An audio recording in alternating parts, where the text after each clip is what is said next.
In terms of the children, no one really knew, except for my sister.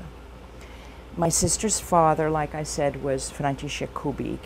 Kubik had two siblings back in Berlin, one of whom was Ella, who was this remarkable woman. And she had the nerve, she had the chutzpah, the only way I can think of this good Yiddish word, chutzpah, to, after the tragedy, after in June 10th, she wrote to the Gestapo in Kladno and said, my brother was killed, you know, my sister, my niece is, you know, you have my niece, I'm married to a German who's a soldier on the Russian front. If you give her to me, I will bring her up as a German. And somebody, whoever was reading the letter that morning must have had a good day because they said, okay.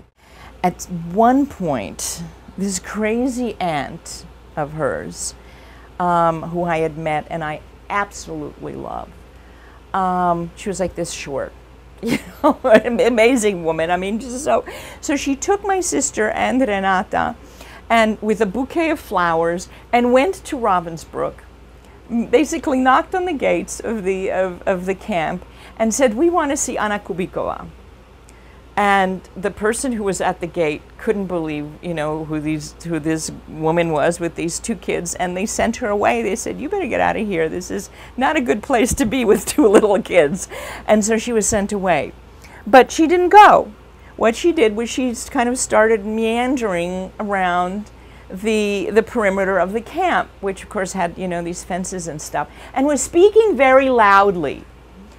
And there were the women that were working in the fields were Polish women, and they heard her, of course, and word got back somehow, you know, there must have been this whole network in the camp to my mother, because the group of Polish women said, we saw a little girl and she looks like you, she resembles you.